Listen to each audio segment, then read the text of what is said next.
tervehdys. Tuossa alkukesästä keväällä varustelleka lähetti mulle tämä jääkäripuuko. Ja nyt tämä on mulla kesä ollut käytössä. Eli tuommoinen peli. Ja nyt olisi aika arvostella tämä. Eli mitä mieltä on jääkäripuukosta? Oliko hyvä? Oliko huono? Mikä oli hyvää? Mikä oli huono? Minäpäs kerron. Jos tosiaan tästä varustelleka jääkäripuukosta olet kiinnostunut, niin tuolla minun videon kuvauksessa on linkki sinne varustellekaan sivuille. Sieltä voit itsellesi ostaa jääkäripuukon ja nahkatupe. Siellä on myös niitä muovituppia, mikä voi jollekin olla kätevämpi. Mutta nyt asiaa, eli mitäpä mieltä oli jääkäripuukosta? Tämä on kesään nyt ollut käytössä. Minä olen käyttänyt tätä kaikkea, mihin puukkoa yleensäkin käytän. Eli kalan perkaamiseen, puun työstämiseen, ruoan laittamiseen, no vuolemiseen tietysti, makkaratikkua, kiehisiä. Ja yleistyökaluna, jos tarvii jotain kammeta, niin tällä on kammettu. Ja oon tykännyt tosi paljon. Todella hyvä peli.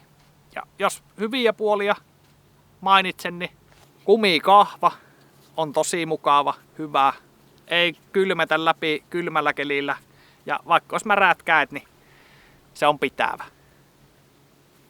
Eihän tuo kaikista kaunein ole puuhun verrattuna, mutta puukin voi olla liukas, kun käet on kalallimassa. Mutta tämä kumikahva ei ole liukas. Teräs on tosi laadukasta. Nyt vasta terotin tuossa ekaa kertaa tämän ja pikkusen muokkasin tota teräkulmaa. Eli tein siitä tuommoisen vähäsen konveksi, eli se pyöristyy. Se ei ole tiukka V, vaan se pyöristyy pikkusen. Sain leikkaavamman terän sillä tavalla, mutta terotus oli helppoa. Tää on niinku karkasukovuudeltaan ei ole mikään kaikista kovin teräs, mutta todella sitkeä. Eli helppo terottaa ja pitää pitkään teränsä. Ja minä sain tästä kyllä tosiaan niin terävä, että tällä voisi vaikka parra ajella tuosta naamasta pois. Toimisi ihan partaveitsenä. Muita hyviä puolia, kestävyys. Eli tämähän on pommin varma puukko. Tää ei normaali käytössä, niin en usko, että pystyt tätä rikki saamaan. Ja tällä onnistuu puitten halkomiset. Minä olen tällä useita halkoja tehnyt. Et siinäkin nyt tietysti vähän järkeä käyttää, että ei mitään ihan kieroa oksasta juuri tai tyvipölliä rupea halkomaan. Kestäisi varmaan senkin, mutta ehkä ei ole niinku ideaa lähteä semmoista tekemään. Hyvin on tosiaan halennut puut. Siihen nyt kirves on aina paras työkalu, mutta mulla nyt ei ole tapana kirvestä yleensä kantaa muuta kuin jos satun veneellä liikkumaan tai ahkion kanssa, mutta rinkassa en kirvestä rupea raahaamaan. Muita hyviä puolia, mitä tässä on, niin tämä tuppi, eli nahkatuppi. Tää on suomalaista käsityötä. Se pysyy siellä varmasti. Ja sitten tuossa on vielä tuo varmistusneppari. Ja sitten tää tämmönen, missä tää on tää pitempi lipare, niin tää on hyvä. Tää on vapaana tässä, jos istuu vaikka alas, niin se ei pistä kylkeen, vaan sillä on tilaa kääntyä. Ja tuo on myöskin itselle yksi niin kuin plussapuoli, että Suomessa tehty sekä tuppi että puukko. Todella hyvä juttu. Laadukasta silloin saa ja tässä ei voi hinnastakaan sanoa, se ei ole mikään sikaa hintainen tuo puukko eikä tuppi. Ottaen huomioon, että se on kotimaista työtä ja käsityötä. Ja tuosta puukosta, niin minusta se on yllättävän hyvää vuolla, että tämähän ei ole perinteinen suomalainen terotuskulma, eli yksipalkoinen, vaan siinä on toi murtokulma.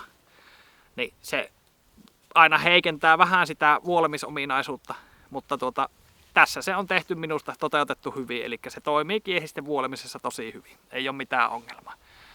Eli se on myös hyvä puoli, että se on toimiva. Se on sen kestävyyden takia tehty se murtokulma siihen. No huonoja puolia, jos pitäisi jotain sanoa, niin mulla ei oikeastaan mitään muuta tule mieleen kuin se, että tuo on painava. Se ei minua häiritse millään tavalla. Se paino, se kulkee tuossa vyöllä tai rinkassa ihan hyvin, mutta semmoiselle ihmiselle, joka on tosi tarkka tuosta rinkassa painosta, niin semmoiselle ihmiselle tuo voi olla painava. Eli tuohan on yli 200 grammaa painaa tuo muistaakseni. Minäpä laitan vaikka tähän, paljonko tuo puukko paino, mutta tosi hyvä peli. Taatusti kelle tahansa, joka tarvii yleistyökalu, puuko ja haluaa sitä, että se on semmoinen, mikä kestää käyttöön varmasti, niin sanoisinpa, että tähän hintaan niin parempaa et löyvä. Eli suosittelen vahvasti. Eli semmonen on Varustellekaan jääkäripuukko. Vahva suositus, jos tarvit yleistyökalua, joka kestää varmasti käyttöön, niin jos hintatietoinen oot, niin tämän parempaa et varmasti löyä. Ei ole hinnalla pilattu ja kotimaista työtä. Mutta semmonen on Varustellekaan jääkäripuukko. Jos tosiaan sulla tarvetta on puukolle, niin minun videokuvauksessa on linkki sinne Varustellekaan sivuille. Käy sieltä omassa ostamassa. Uskon, että et tuu pettymään, jos hommaat tämä. Mutta tällä kertaa ei muuta.